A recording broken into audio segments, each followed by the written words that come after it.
పొద్దున్నే ప్రతిరోజు 5:30 కల్లా మీరు చేసే చెరువు దగ్గరికి అయితే వెళ్ళండి. అసలు ఎంత పసిరులు వచ్చేస్తే నీ ట్యాంకు అంత చేప అంత సాయిల్ బలం అనేది లేకపోతే వాటర్ కలర్ అయితే నిలబడదు. సో కోళ్ళేరు కానీ పేడ కానీ ఏ వేసినా సరే ట్యాంకులో వచ్చే కలిగే నష్టాలు ఏంటంటే సాయిల్ బలం చేసుకుంటూ వాటర్ని కలర్ తీసుకోవచ్చు, మేతల కంట్రోల్లో. అనుభవాలంటే చేపల చెరువు చేసుకున్న వాళ్ళు ఎవరైనా సరే జాగ్రత్తగా ఉండాలి.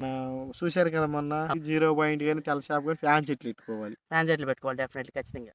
మనం తీసేసుకునే లెక్క అయితే అవసరంలా అవును, మన సంప్రదాయంలో. అవును, కాదనుకుంటే మటుకి ఆపుకునే లెక్క అయితే ఫ్యాన్ చెట్లు పెట్టుకోవాలి. డెఫినెట్లీ వాటర్ ఎక్కువగా ఉండాలి, వాటర్ ఎక్కువ ఉండాలి, నీళ్లు ఎక్కువగా ఉండాలి, ఫుల్ ట్యాంక్ అయి ఉండాలి. అవును, డివో కంప్లైంట్ రాకుండా చూసుకోవాలి. పాలో పంగాసు రూప్చంద్ ఎంతకేస్తున్నారు. సో ఇలాంటి మేతలు తిన్న దాంట్లో మీరు మేతలు తినే చేపలు వేస్తే ఎలా? ఇక్కడ యుద్ధానికి సై అనే చేపలు కొన్ని ఉన్నాయండి.